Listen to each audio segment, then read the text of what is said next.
যে চারটি কাজ করলে আপনার লাইফ ধ্বংসের দিকে চলে যাবে। আপনি কি জানেন এমন কিছু কাজ আছে যা একজন মানুষকে ধীরে ধীরে সফলতার পথ থেকে সরিয়ে ধ্বংসের দিকে ঠেলে দেয়। সবচেয়ে ভয়ঙ্কর বিষয় হলো অনেকেই বুঝতে পারে না যে তারা প্রতিদিন সেই ভুলগুলো করে চলছে। শেষ পর্যন্ত দেখুন, কারণ শেষে ভুলটা সবচেয়ে বিপজ্জনক।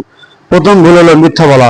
মিথ্যা হয়তো কিছু সময়ের জন্য লাভজনক হতে পারে, কিন্তু মনে রাখবেন, কিন্তু এক সময় এই ক্ষণিকের জন্য লাভজনক আপনার যেমন ধ্বংসের দিকে নিয়ে দেবে।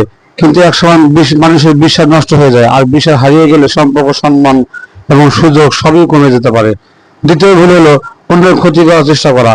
কারো ক্ষতি করে নিজের লাভ করার চিন্তা সাময়িক সুবিধা দিলেও দীর্ঘমেয়াদী নেতিবাচক ফল নিজের জীবনে ফিরে আসতে পারে। তাই সাবধান।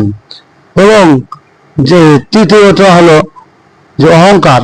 যখন একজন মানুষ মনে করে যে সে সব জানে এবং কারো পরামর্শ দরকার নেই, তখন শেখার পথ বন্ধ হয়ে যায়, আর শেখার পথ বন্ধ হলে উন্নতি থেমে যায়। চতুর্থ ভুল হলো সময় নষ্ট করা। সময় এমন একটি সম্পদ যা একবার চলে গেলে আর ফিরে আসে না। যারা সময়ের মূল্য দেয় না তারা প্রায় নিজেদের লক্ষ্য দূর থেকে দূরে সরে যায়। পঞ্চম ভুল হলো সবচেয়ে গুরুত্বপূর্ণ বিষয় হলো ভালো কাজ করার সুযোগ থাকা সত্ত্বেও তা এড়িয়ে চলা। ভিডিওটি যদি ভালো লাগে তাহলে একটা লাইক দিবেন, একটা সাবস্ক্রাইব করে দিবেন, এবং শেষের যেটা লাস্ট ফিনিশিং ওটা যদি না দেখেন তাহলে ভুল করবেন। সর্বশেষ কথা হচ্ছে, আজও নিজের জীবনকে একবার যাচাই করুন এবং সাবস্ক্রাইব করলে পরবর্তী নতুন নতুন ভিডিও আপনার সামনে উপস্থিত থাকবে। আজও নিজের জীবনকে একবার